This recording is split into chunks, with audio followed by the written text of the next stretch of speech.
Estás escuchando Milenio 3 por Aluka Nanica. 2:49, extraño bucle en la historia. Con esta sintonía, millones, y digo millones de personas, asistían a un programa inolvidable que cambió el tiempo de la televisión y en muchas ocasiones fue además debate, palestra, foro de auténticos misterios. ¿Qué sintonía es esta, Diego Marañón? Buenas, Iker. ¿Cómo te gusta examinar a la gente a las 3 menos 10? No puede ser esto. Claro que sí. Son horas intempestivas para esta clase de preguntas. Pero yo creo que muchísima gente lo ha descubierto al instante. Es más, ha sentido en su interior que el tiempo se había detenido o se había retrasado, ¿no? Y que están apareciendo por aquí algunas ráfagas de humo de pipa, quizá. Exactamente, una pipa clave. Cuéntanos. Pues estamos escuchando la sintonía de la clave, de ese programa que dirigía y presentaba José Luis Balbín en Televisión Española y en una segunda etapa en Antena 3.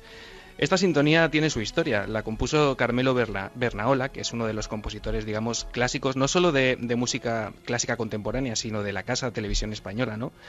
Hay que nombrar a unos cuantos, por ejemplo, Antón García Abril. Hombre.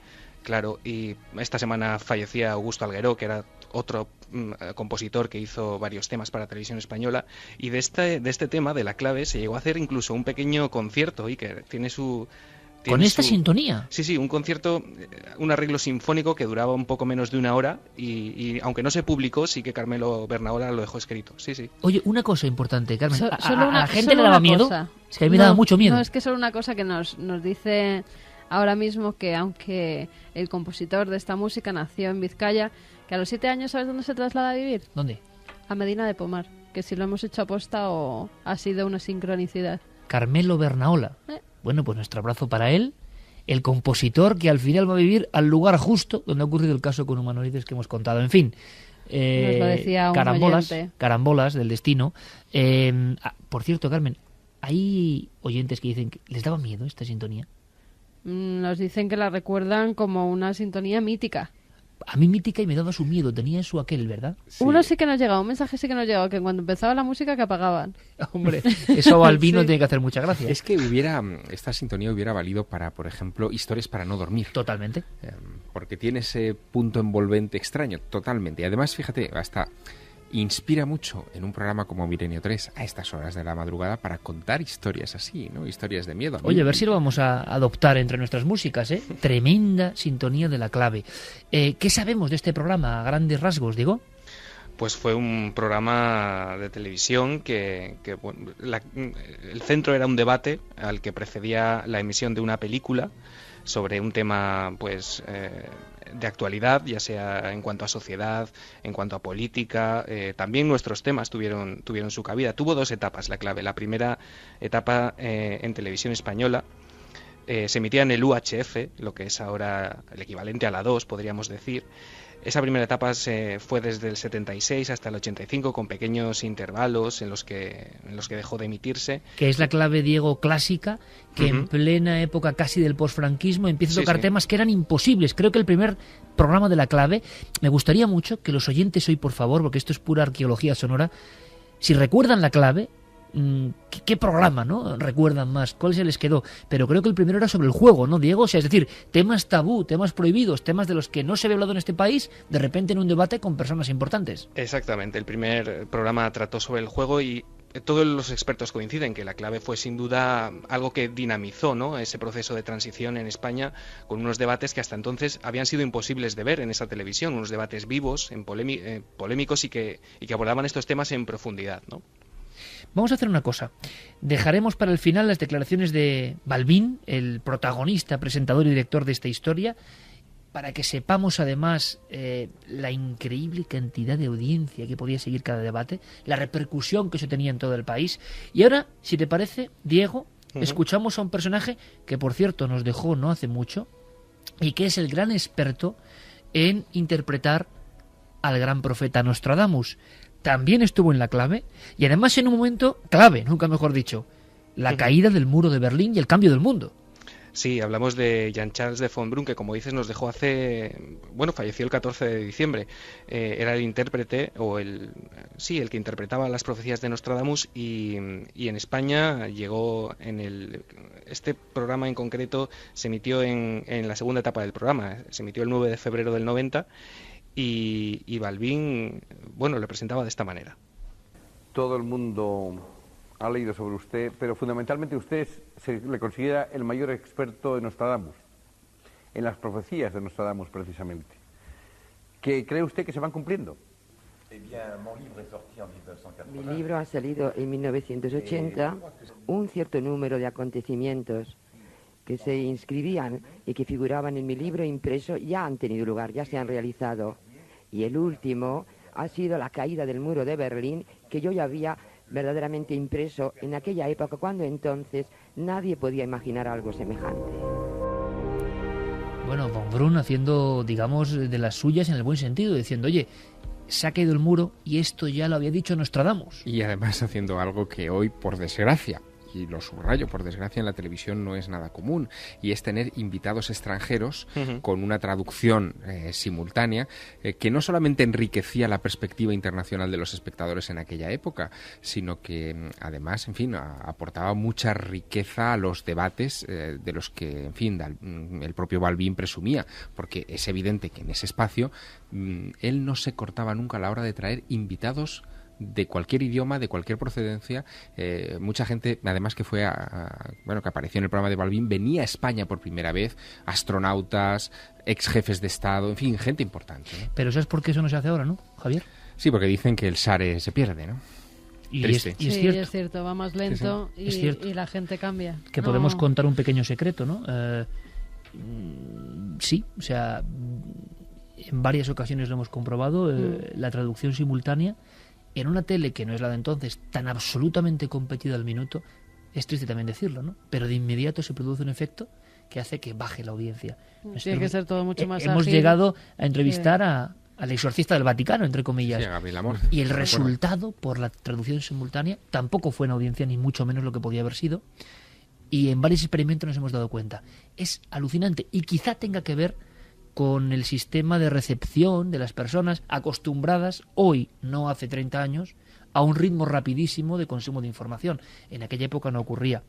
Pero para que veamos el nivel de diferentes personalidades que acudían a la clave, de lo candentes que a veces eran los debates, pero partiendo de la base del conocimiento, de la opinión encontrada, podemos hacernos una idea de todo esto, Diego, con un individuo como Gustavo Bueno, que hablaba de otro tema candente, Fátima y sus profecías, ni más ni menos. Sí, exactamente. Gustavo Bueno acudió al debate titulado ¿Es esto Fátima? En ese debate José Luis Balbín quería abordar la posible reconversión de los países del este relacionándola con las profecías de Fátima. Y en el corte que vamos a escuchar, pues exactamente está el filósofo riojano Gustavo Bueno opinando sobre las declaraciones o las profecías que hacía Sor Lucía. Es decir, la clave no tenía por qué ser solo un debate sesudo y sin alma, sino que a veces las posturas se encontraban, pero dentro de un orden. Gustavo Bueno, una voz también importante en la época, hablaba en contra de Sor Lucía en este caso. Él no podía creer que lo de Fátima era real. Había una serie de fenómenos, pero decía que eran completamente irracionales. Y las posturas de inmediato se enfrentaban, repito, ante millones de espectadores. Es una señora, la Lucía, sumamente inteligente, dotada de una capacidad de realizar sus propias profecías. ¿Qué tiene que ver entonces? ¿Qué tiene que ver? Yo creo que es un grado peligrosísimo que en una situación pública como esta se esté siquiera planteando la posibilidad, o poniendo al mismo nivel, la posibilidad de que los acontecimientos del Este tengan que ver con la profecía de Fátima. Creo que es simplemente el tipo de esta conexión. Es tal delirio desde el punto de vista que a mí me parece muy bien que ustedes lo crean en ello, que creáis en ello, perfectamente, pero que no tengan la insolencia de llamar esto racional o simplemente razonable. Esto es absolutamente disparatado, es un puro delirio. 2:58, un ejemplo de que a veces los frentes estaban ahí. Hubo muchos programas de misterio, ¿verdad? Ahora seguiremos, Diego, pero hubo muchos programas con el tema del misterio. ¿Qué tipo de temas llegaron hasta la cúspide de la clave, por ejemplo?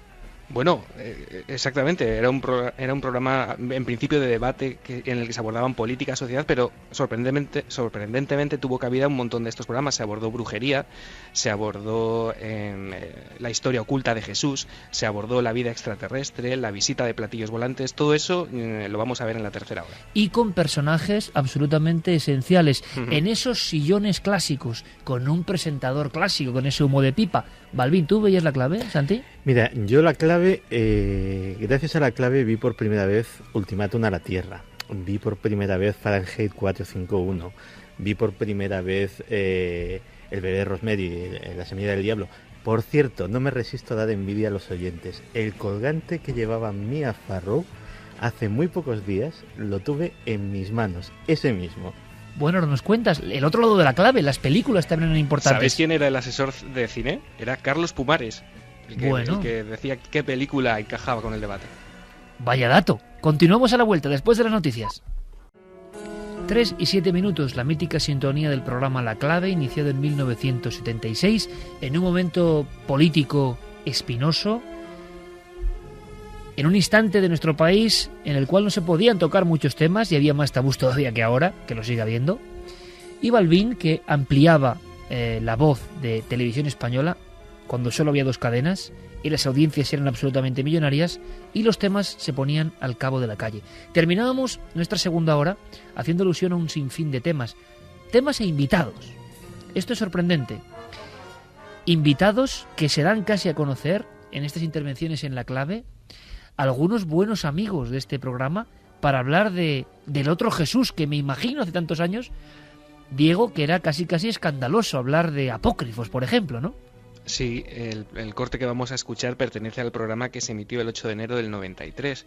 Ahí estaba un conocido de Milenio 3 y, como dices, el programa tenía que ver con la historia del otro Jesús. Ahí se reunieron sacerdotes, catedráticos, bueno, en fin, historiadores.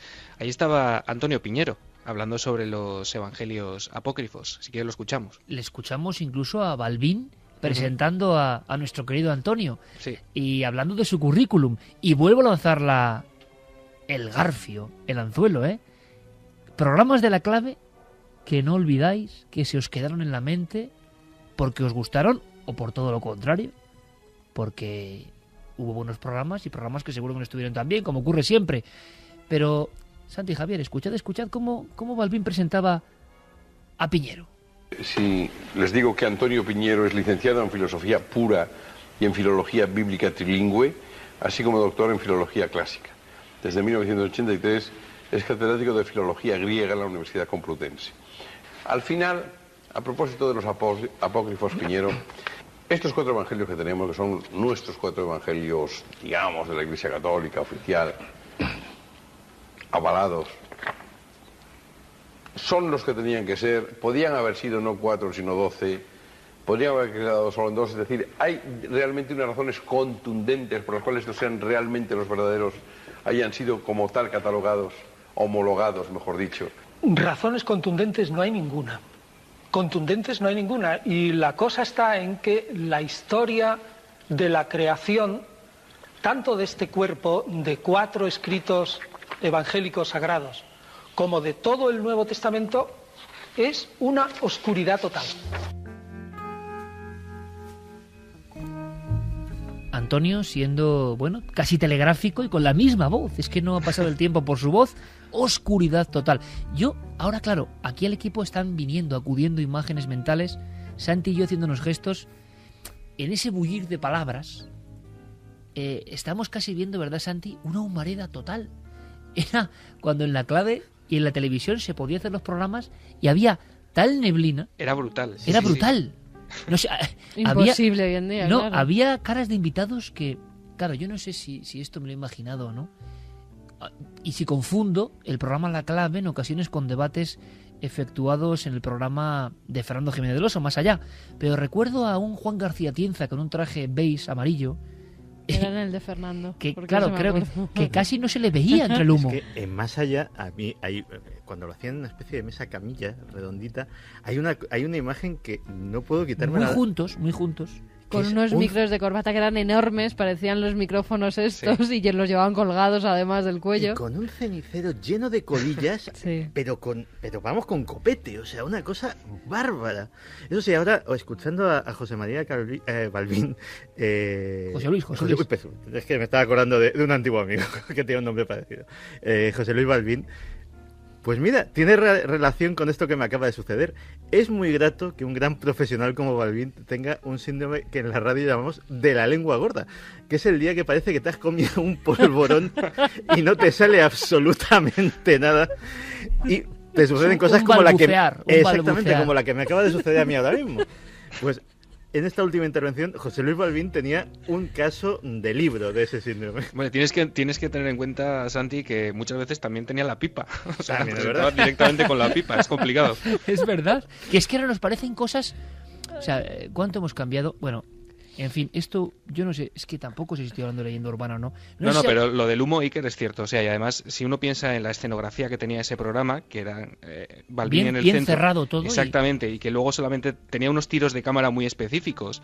Evidentemente, si había 2 o 3 invitados que estaban fumando, aquello era como Londres en la peor noche de Jack el Destripador. Era terrible, sí. Pero sí. es que me estoy imaginando, bueno, ahora mismo, yo no sé hasta qué punto eso está, porque luego veo la tele y veo que siguen saliendo personas fumando, pero también hay, no sé si está la prohibición ya de sacar a alguien fumando. No, que no esto se ya puede.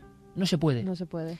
A no ser que Esto sean ya... en determinadas películas, series, pero normalmente... O sea, tú puedes sacar a uno metiéndose droga en la vena, Sí. puedes sacar una lapidación, puedes sacar... Una decapitación. Bueno, Sí, por supuesto, torturas de animales, las que quieras, pero no puedes sacar a un tío fumando. Hay una cosa Que yo no a mí fumo, pero vamos, nadie aquí... Pero es que yo... me llamó mucho la atención, eso tiene cierta relación, que es que en Ámsterdam, donde por cierto están ya empezando a recular un poco con lo de la ley del tabaco, con el efecto en la hostelería, salía una chica española que trabajaba en uno de estos célebres coffee shops, que es donde se puede fumar marihuana completamente legal.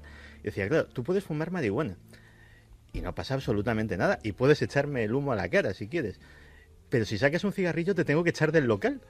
Y a mí eso ya me parece una aplicación de la ley surrealista. Es como, hace poco no sé quién decía si Casablanca tenía... Claro, imagínate, Humphrey Bogart y... No, esas que ya estaban Claro, grabadas, no pasa pero nada. yo estoy viendo ahora imágenes con el cigarro tapado y es que es ya el absurdo total.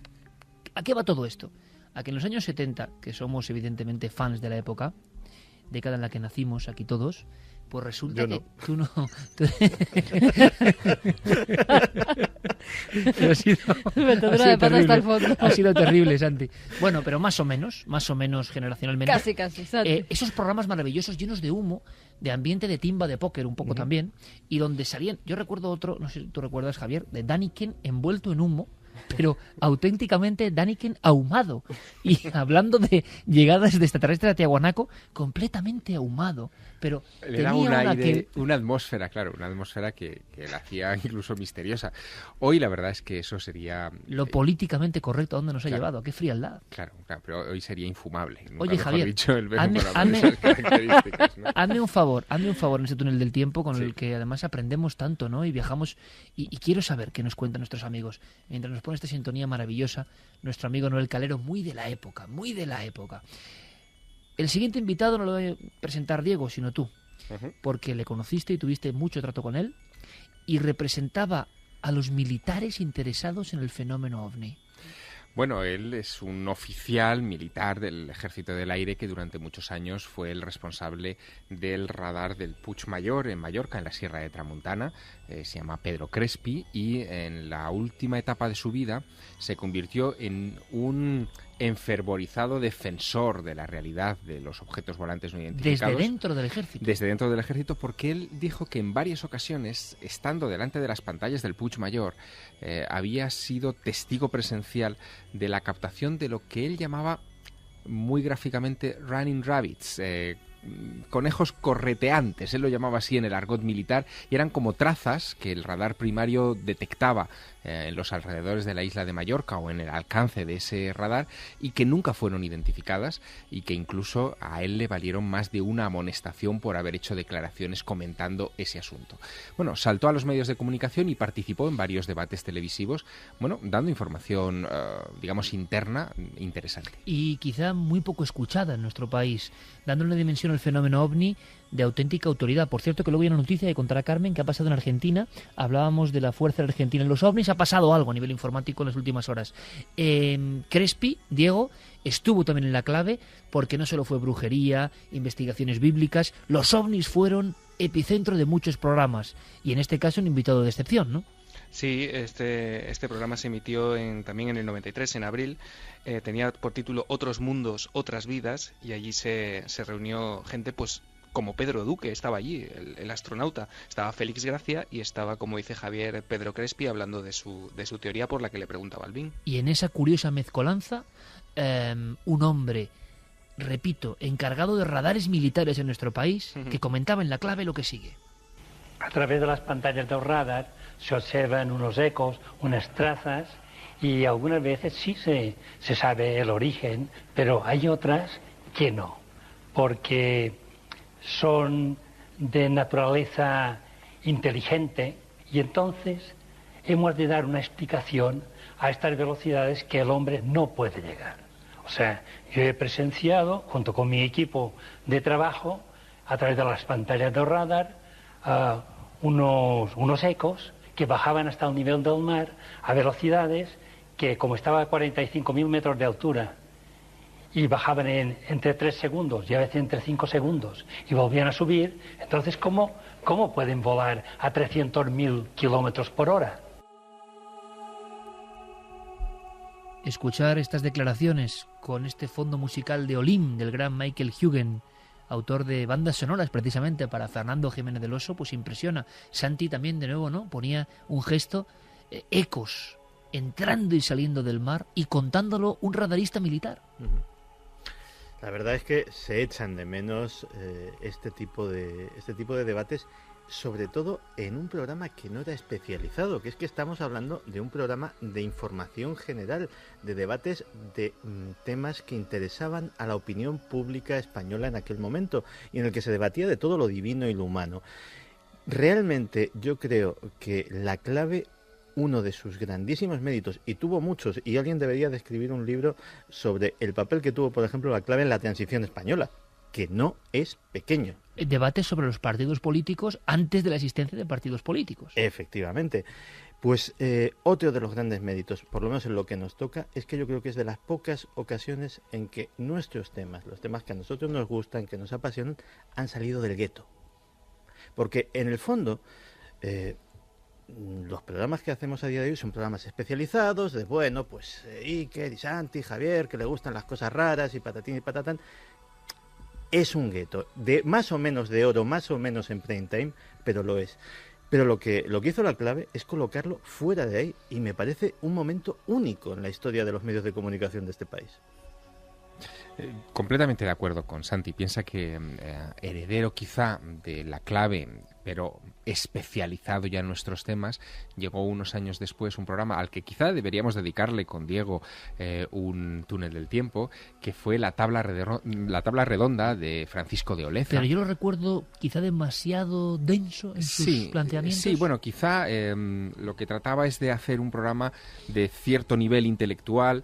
En la 2, ¿no? Y en la época. Efectivamente, de cierto nivel intelectual, mezclando cuestiones de esoterismo con cuestiones más fenomenológicas en ocasiones. Pero era ya un debate, como decía antes Santi, ya un debate especializado, constreñido, digamos, a una serie de temas donde el espectador ya sabía a lo que se enfrentaba. Con la clave no pasaba eso. Con la clave, si el tema de moda en ese momento eran los ovnis, pues se hablaba de ovnis, se proyectaba una película de ovnis. Muy buena, y se traían testigos y expertos, como antes decíamos también, no importa de qué lugar. Yo recuerdo, por ejemplo, una de esas claves en las que se trajo a un policía de Nebraska que había tenido un encuentro con humanoides realmente sensacional. Era Herb Schremer, un policía de Ashland, Nebraska, que tuvo, fue llevado al... Los reticulianos. Exacto, fue llevado al interior de un objeto. Él lo contaba con toda naturalidad y describía un tipo de aspecto... Unos dibujos que daban mucho miedo. Exacto, un tipo de aspecto humanoide con una antena que le salía de una oreja y un símbolo de serpiente tatuado en el pecho, como en un emblema dentro del pecho, que bueno, provocó la incredulidad de, en fin, todos los asistentes, pero allí estaba el policía contándolo. Exacto, pero que provocó la estupefacción, porque estamos hablando de los... yo creo que fue aquello en el año 81, 82, yo lo recuerdo vagamente, pero la sensación de un policía, la autoridad, y encima un policía norteamericano, de los que salen en las películas, ¿no? De Ashland, Nebraska, un patrullero, un patrolman, ¿no? Contando esta historia, nos dejó a todos los españoles de aquel tiempo estupefactos. Pues seguimos con testigos y aparece alguien fundamental, junto a Benítez, estoy seguro, el que más túneles del tiempo ha protagonizado, y lo que le queda, claro. Ahí estaba el señor Biosca, allí estaba Antonio José Alés, hablando de aeronaves en la antigüedad y argumentándolo pues como él sabía, ¿no, Diego? Exactamente, también es un programa de la segunda etapa, se emitió en septiembre del 90 y era un programa realmente de estos que habría que enmarcar, porque ahí se reunió... se reunieron grandes clasicazos de estos temas. Estaba Salvador Freixedo, estaba Antonio José Alés, en muchos otros programas apareció Benítez, en otros estaba Rivera. Quiero decir, las personalidades que en La Clave se reunían eran absolutamente apabullantes. Vamos a escuchar este cortes que, por cierto, Iker, y tengo que decirlo, hay que agradecer a Ángel Arroyo, que es quien nos los ha facilitado casi la mayoría de ellos, uno de los archiveros de FDM, y que son puras joyas. Aquí Alex vuelve a insistir en una de sus grandes tesis, en las que mantuvo casi hasta el final de su vida, en que todos estos misterios al final nos llevan al más profundo de todos ellos, que no deja de ser el hombre.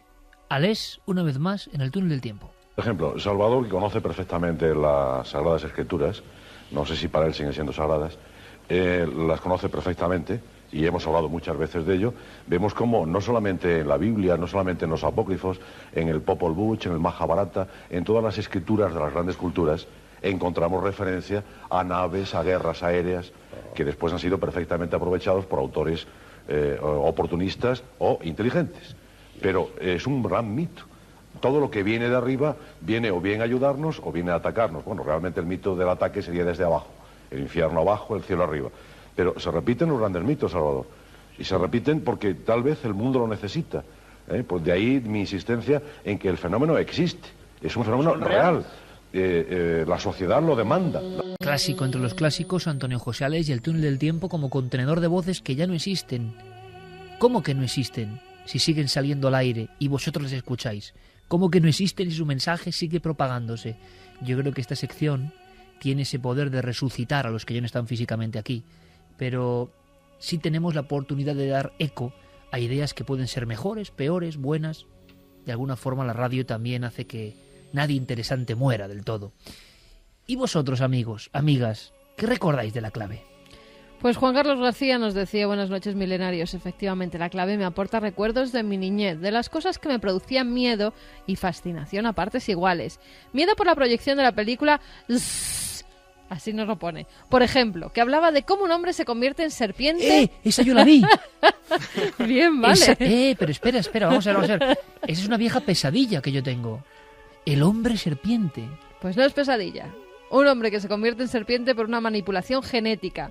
¿Y qué hizo que no pegara ojo en toda la noche? Quizá la película que más miedo me ha dado. Pero es que me pasa lo mismo. ¿No os acordáis de esta película? Yo no. Bueno, yo estoy viendo ahora junto a mi primo Roberto, yo con 9 años, La Clave.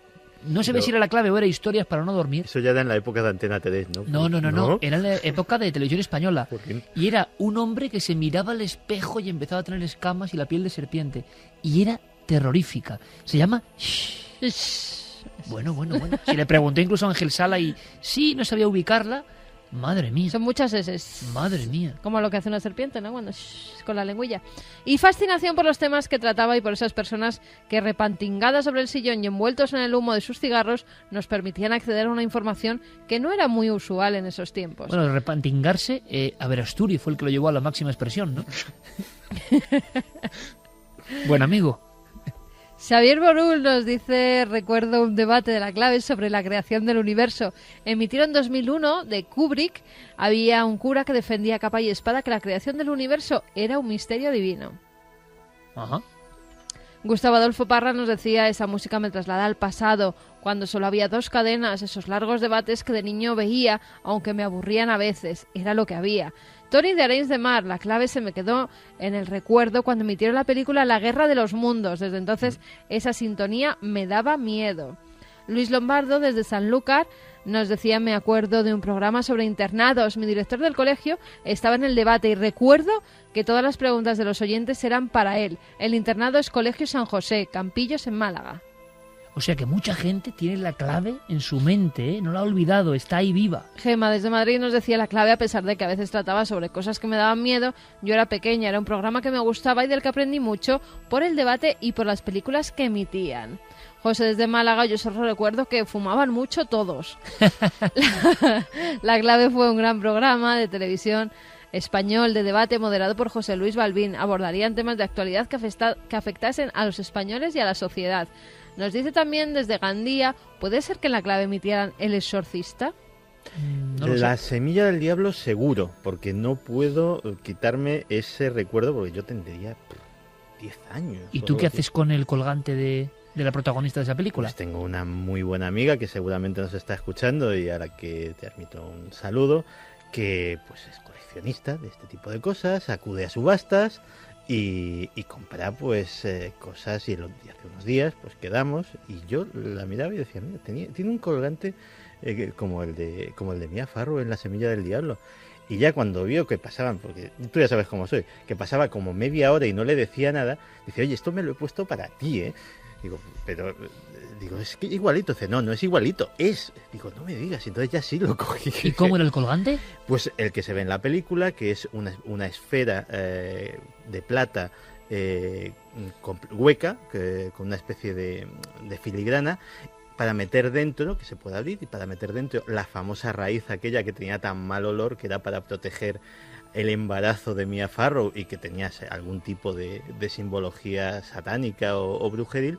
Pues es un colgante que pesa muy poquito, muy liviano, y que, bueno, actualmente pues está viejito, pero se conserva bien. Madre mía, vamos a hacer una cosa, un corte que define prácticamente todo. Es una declaración con voz poderosa. Solo una cosa, apunta, que a lo mejor lo puedes buscar la película Silbido de muerte. Silbido de muerte. Por eso las... Me da hasta miedo, no la voy a buscar. Un hombre enérgico, un hombre que no ha perdido fuelle, hay que decirlo, que tiene, yo creo, que la valentía de los que defienden con total vehemencia sus ideas. Ideas, eso sí, que si se exponen en un lugar como la clave, imagino, no estoy viendo, pero imagino las caras de los otros participantes en aquel debate. Quizá por vez primera en España, en televisión, se escuchaban cosas como el pacto, Javier.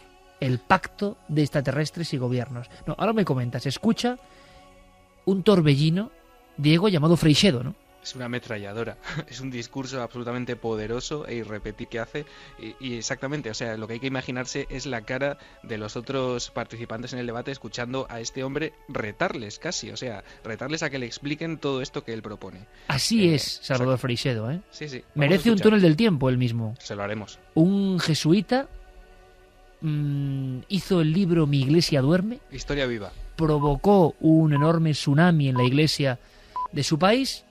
Y además, bueno, de su país no, porque él es gallego, pero el efecto ocurre al otro lado del océano. Y luego se dedica a investigar ovnis. Y tiene un poder en la palabra tremendo. Y Freixedo, que es ya mayor, pero que es enérgico, vean cómo en la clave hablaba del pacto. Imagino la cara, repito, de los tertulianos, de Balbín, e imagino sobre todo la cara de los espectadores. Escuchad. Explíquenme ustedes la cantidad de cientos de miles de animales mutilados a los cuales les han llevado la sangre. Cientos de miles, dicho por el gobierno norteamericano también. Ahora, explíquenme cuando han visto que se llevan al animal entero para arriba. No tengo explicación.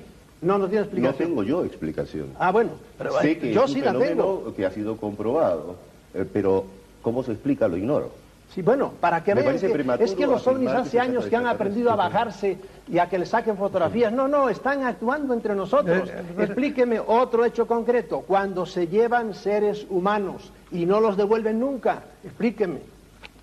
Se llevan seres humanos enteros. Que nos lo tienes que explicar tú a nosotros. Claro. Nos lo tienes que explicar tú a nosotros. Usted ha dicho, yo les digo el hecho para que vean que la tiene una cosa está explicación. funcionando. Usted ha dicho que tiene una explicación. Dénosla, porque es que nosotros No, no sí, tenemos. hombre, entonces me quedaría yo con el programa. Yo les digo, a ellos les interesa llevarse seres humanos. Sobre Hombre, si lo todo explicas, cuando... A mí no me importa que te quedes con el programa.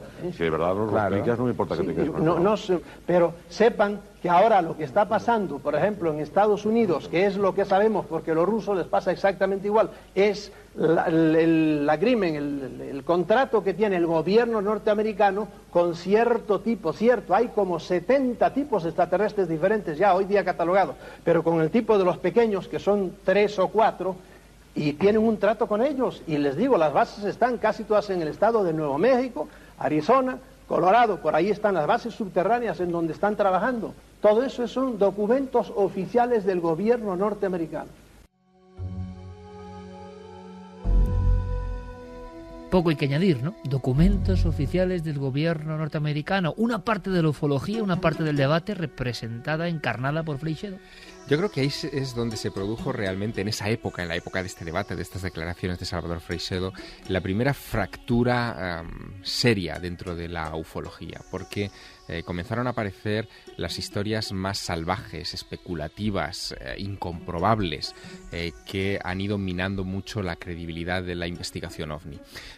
Freixedo se refería sobre todo a un documento del que él publicó un artículo muy polémico en aquellos días, en el número 1 de la revista Más Allá, que era sobre el informe Matrix, una compilación desordenada, caótica, pero muy fascinante en su conjunto, de recortes de prensa, documentos, la mayoría de ellos censurados en un 75 o un 80%, interpretaciones más o menos forzadas de declaraciones de testigos, pilotos, etcétera, que venían a decir que el gobierno de los Estados Unidos en los años 40, a raíz del incidente de Roswell, había establecido un pacto con una civilización extraterrestre, de tal manera que ante la inferioridad tecnológica de los norteamericanos, ellos obtenían, digamos, apoyo de esa tecnología venida de otro mundo para conseguir la supremacía mundial, a cambio de permitir que, por ejemplo, se llevaran impunemente a ciudadanos de los Estados Unidos para alimentar a esos extraterrestres o para propósitos de investigación científica. Freixedo en aquellos años también publica un libro que en fin, lo lanza una editorial importante de este país, es Placijanés, que se llama La Granja Humana. Brutal. Donde habla de todas estas cosas y sitúa, por ejemplo, en el punto de mira las desapariciones de niños, por ejemplo, con carteles incluso reproducidos de la prensa norteamericana, diciendo que muchos de ellos son explicables únicamente si se tenía en cuenta el factor extraterrestre, que eran los extraterrestres los que se los llevaban. Claro, las ideas vistas así, y vistas desde nuestra perspectiva, año 2011, son delirantes. Pero en aquel tiempo eran tan nuevas y ejercieron tal poder de seducción en muchos lectores y en muchos espectadores que en fin, que se las repitió hasta la saciedad y terminaron salpicando a muchos libros y a muchas tertulias de estos temas. Vamos a hacer una cosa, como pequeño homenaje a Noel, que vuelva a sonar, quizá por última vez, quién sabe, la sintonía de La Clave. Y sobre ella vamos a escuchar al director de este programa. Hay una anécdota muy bonita, ¿no? Él sigue diciendo que prácticamente 35 años después de que La Clave echase a andar, todavía por la calle le siguen parando y le preguntan: José Luis, ¿y cuándo vuelve La Clave otra vez? También la fuerza de la tele, ¿no? De la tele de un tiempo. Porque José Luis Balbín quizá vuelva a hacer La Clave o probablemente no la haga nunca más en televisión. Pero él sabe que es parte de la historia. Parte de la historia de este país. Con sus palabras y con el enorme eco que tenían estos debates, vamos a cerrar nuestro túnel del tiempo. Pero bueno, había manifestaciones en Prado del Rey fuera, a favor o en contra, por las discusiones que había.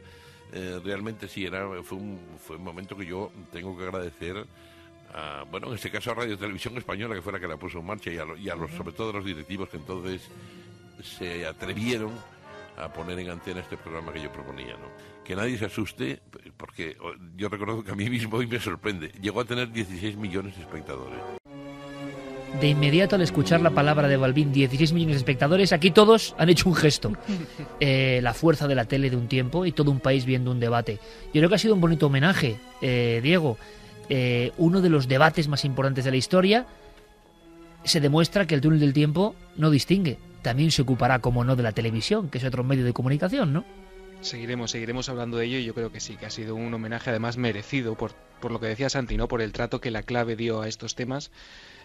Bueno, para hacerse todavía idea del eco que tiene, en 2007, hace apenas 3 años, un poco más de 3 años, se hizo una encuesta entre académicos de televisión en España, y la clave apareció entre los 10 mejores programas de la televisión en España.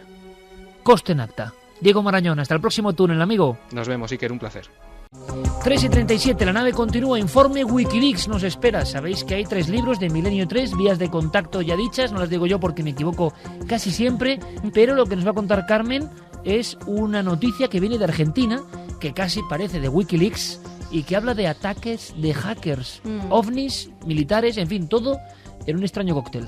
Un hacker que ha atacado a la web de la Fuerza Aérea Argentina. Además, ha dejado en la página de la Fuerza Aérea, la página Fuerza Aérea Argentina, hackeada. Su sistema es vulnerable, les ha puesto, y ha firmado con una T. No se sabe quién es este hacker, lo que sí se sabe es por qué lo ha hecho. Dice que está ocultando información sobre un objeto volante... La Fuerza Argentina. La Fuerza Aérea Argentina, sobre un objeto volante no identificado, que incluso sabe por testimonios que ha podido recoger que tienen un objeto, que posee la Fuerza Aérea Argentina un objeto extraterrestre, y que por eso, hasta que no den esa información, que la página no la deshackeará. Ahora, puede que la Fuerza Aérea la deshackee, por decirlo así, antes. Un caso de 1992, en el que Jorge Polanco, que lleva un Boeing de las aerolíneas argentinas, es el comandante Jorge Polanco, se le impide durante 2 ocasiones el aterrizaje porque hay un objeto volante que se lo impide. En Bariloche. Él dice, pues a ver, tengo por aquí Yo la creo información, que sí, en Bariloche. Y creo que es el 95. En Bariloche. Aquí ponen el 92. Pues creo que se ha equivocado. Es en Bariloche. Dice que en 2 ocasiones intenta aterrizar ese Boeing y que un objeto volante se lo impide. Que es imposible que fuera ningún ingenio terrestre, que es más, otro avión cercano lo estaba viendo y el otro comandante también fue callado. Pero ese caso fue célebre, ¿pero qué tiene que ver eso con un ovni oculto? Pues las 2 informaciones, que al parecer este comandante ha dicho que esta información que él da es correcta, que tuvo un objeto volante no identificado delante de sus narices que le impidió aterrizar con todo el pasaje en 2 ocasiones, y además el hacker apunta que la Fuerza Aérea Argentina tiene guardado un objeto volante no identificado. Claro, pero no es el mismo caso, me imagino. El caso de Bariloche, ya estábamos nosotros con todo el berenjenal de las revistas, me acuerdo perfectamente. Pues quizás sea esta una de las primeras noticias que hicimos en aquel momento para la revista Enigmas, el caso de Bariloche. Pero yo me estoy acordando del caso de Salta y algún otro de caídas de objetos en Argentina. En fin, un hacker. Un día vamos a hablar, Santi, si te parece, de las guerras de hackers que hay hoy en día enfrentando incluso a países y entidades. Pues sí, porque, y solo te voy a hacer un apunte, cuando hablábamos del famoso virus que afecta a las instalaciones industriales y decíamos los teóricos de la conspiración que esto podía deberse a un proyecto conjunto entre israelíes y estadounidenses para crear un arma de guerra cibernética para atentar contra las centrales nucleares iraníes, automáticamente salía la gente diciendo, bueno, estos son elucubraciones. Esta semana ha salido la confirmación oficial de esa noticia, que el famoso virus en cuestión era un proyecto conjunto entre israelíes y estadounidenses. 4:20. Nos vamos a poner un poco conspiranoicos. Entramos en el informe Wikileaks. Ya lo sabéis, toda esa información que se está liberando de alguna forma, polémica también, cuidado ya con Wikileaks, pero se están dando claves interesantes, curiosas, que tienen que ver con nuestros temas. Todo ese contenido lo desbroza nuestro compañero Santiago Camacho y casi en titulares nos da claves importantes, claves semanales del mundo de Wikileaks. Y empezamos con una noche del fin del mundo. Pues sí, porque gracias a Wikileaks nos hemos enterado de que ni más ni menos que el 25 de mayo de 2006 la población de Casablanca, Marruecos, estaba asustada, estaba atemorizada, esperando ni más ni menos que la ciudad fuese arrasada por un tsunami. Y eso lo sabemos por un cable del embajador norteamericano en Rabat del 26 de mayo de 2006, en el cual decía que, bueno, el 25 de mayo prácticamente toda la población de Casablanca estaba convencida de que un fragmento de un cometa iba a caer sobre el océano Atlántico, iba a provocar un enorme tsunami y eso podía arrasar buena parte de la costa de los países ribereños, entre ellos los de Casablanca. Lo curioso es que, y lo que tiene que ver con nuestros temas, es de dónde procede esa profecía, que curiosamente se cree en Casablanca, pero no se cree en otras ciudades de Marruecos, y procede de algo que dice un individuo que se llama Eric Julien. Eric Julien es un antiguo controlador aéreo militar, piloto, persona muy vinculada al mundo de la aeronáutica, que en un momento dado se hace ufólogo y que no solamente eso, sino que declara que ha sido abducido en varias ocasiones. Lo tiene todo, Julien. Sí, y de ahí pasa directamente a profeta. Tú fíjate hasta qué punto la cosa tiene trascendencia, que en Casablanca ese día se cierran colegios, se manda a los niños a casa. 2006. 2006. Ese día buena parte de la población se refugia en las zonas más altas de la ciudad o en las zonas cercanas, porque esperan eso, que una ola de 100 metros pues pueda en aquel momento barrer aquello, y el jefe del servicio meteorológico marroquí, Mustafa Hanna, tiene que dar una rueda de prensa para desmentir aquello, decir que se ha puesto él personalmente en contacto con la NASA para que le confirmen que no viene ningún cuerpo celeste ni nada susceptible de generar una catástrofe como esa. Y bueno, pues hasta ese punto llegan las cosas. Curiosamente, Julien estaba muy vinculado a una cosa que es el Exopolitical Journal, que era un órgano... Era un amigo tuyo, pero vamos, de cajón, ¿no? Efectivamente. De retrato. Era un órgano... Es un órgano no oficial, digamos, del movimiento de la exopolítica. A raíz del artículo que se llama 25 de mayo, el día del destino, se genera una importante controversia dentro del tema exopolítico y este hombre se desvincula o lo echan, que ya para que te echen del tema exopolítico tiene que ser fuerte las cosas que dices. Y pues todo esto hemos incidido en ello gracias a esa revelación de Wikileaks. O sea, Wikileaks habla de un hombre que era militar en un principio, luego ufólogo, luego abducido y luego profeta, que se llama Eric Julien. Sí, francés. Y bueno... Esto dice poco a favor de Wikileaks. Claro, pero viene una información que no conocía casi nadie. El miedo al fin del mundo en el 2006 en Casablanca. Por cierto, Eric Julien tiene un libro. Se llama La ciencia de los extraterrestres. No lo he leído, pero prometo esta semana echarle un vistazo porque tiene que ser impagable. Por cierto, que también, dicho sea de paso, es la primera vez que veo al embajador responsable de un cable de Wikileaks pues emplear bastante sentido del humor y bastante sentido de la ironía, entre otras cosas porque todo esto lo escribe el día 26, es decir, ya pasada la fecha fatídica del tsunami. Lo decía Javier Sierra, cuidado con lo que trae Wikileaks, que trae de todo, catástrofes, Eric Julien, pero también hay una cosa que como se cumpla va a hacer temblar a muchos. Esta misma semana se hablaba de desvelar el secreto de las cuentas suizas, el secreto mejor guardado de Europa y del mundo, yo creo. Sí, porque esta semana ha sucedido algo que va, yo creo que contra el espíritu de Wikileaks, que básicamente es que se crea para que haya un marco donde se puedan hacer delaciones, se pueden hacer filtraciones anónimas de información privilegiada que tengan las personas. Pues el señor Rudolf Fellmer se ha entrevistado con Julian Assange, ha habido prensa, fotógrafos, entrega de CDs con en público.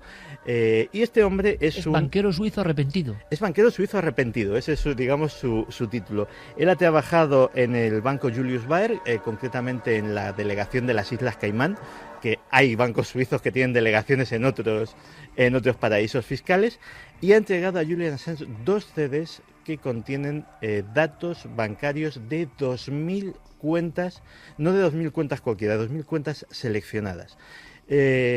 Los titulares de estas cuentas, según se ha adelantado, son artistas, políticos, grandes empresarios y incluso empresas multinacionales que tienen, digamos, una caja B a través de estos bancos. ¿Y el banquero suizo arrepentido sigue vivo? El banquero suizo arrepentido sigue vivo y en la cárcel, porque automáticamente se vuelve a Zúrich. Es decir, no te creas que se mete en un búnker nuclear y se esconde para siempre. Se vuelve a Zúrich, donde le está esperando automáticamente la policía para ponerle a buen recaudo, porque las leyes de secreto bancario suizas, más en Suiza, es algo que se toman muy en serio. De momento le acaba de caer ya una multa de más de 5.000 euros, que digamos que para el nivel del escándalo es bastante modesta, y en este instante, o sea, sigue en prisión preventiva, y el lunes saldrá la vista provisional en la cual se verá si se le encausa y pasa directamente. Pero los CDs con los nombres de las cuentas secretas los tiene ya Wikileaks. Lo que hemos visto son Julian Assange. Claro, pero lo único que se han visto son los CDs, no lo que contienen. Y cuando hay una cosa que es tan abierta, tan con luz y taquígrafos, la sospecha que tiene que emerger inmediatamente es que nos están distrayendo de algo. Y yo creo que en el caso de Wikileaks deberíamos mantenerlo... Empieza a sonar a eso, ¿eh? Sí, deberíamos mantenerlo siempre muy presente, porque no es normal que alguien haga una filtración de esas características, como nos está diciendo Santi. No es normal que se le dé una multa o una fianza tan liviana, y no es normal que se haga ante los fotógrafos de todo el mundo. A multinacionales, es que no dura 12 minutos, sobre la faz de la Tierra, creo yo, ¿no? Por eso digo ahora que, ya sí, claro, ahora es difícil que aparezca. Por eso te digo que más bien parece una maniobra propagandística que no algo verdaderamente serio. Sí, Así que... y además luz, taquígrafos, un hombre pasando CDs, esto es algo tan extraño, tan raro. A ver si te van a pillar, Santi, ¿eh?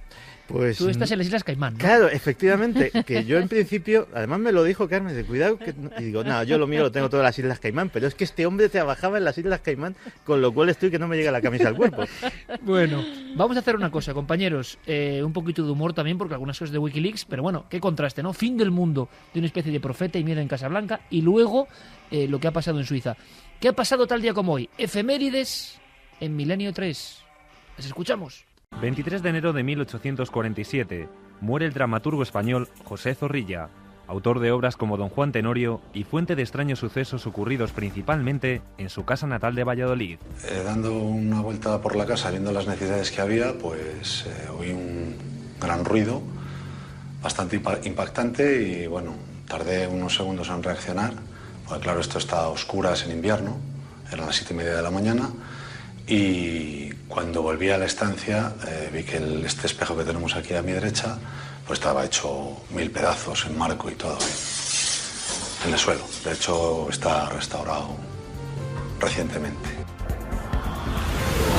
23 de enero de 1941, Nazca se convierte en provincia, un enigmático lugar con algunos de los más misteriosos dibujos sobre la Tierra. Un catálogo o imágenes de algo que para ellos suponía una expresión en otro plano de la realidad, una expresión que estaba más allá de la percepción habitual. ¿Y ese mundo que reflejaban qué sería? ¿El mundo de los muertos, el chamanismo, los viajes? Yo creo que es el mundo del espacio, el mundo del cielo. Para mí las líneas de Nazca son un mapa ilustrado del firmamento nocturno.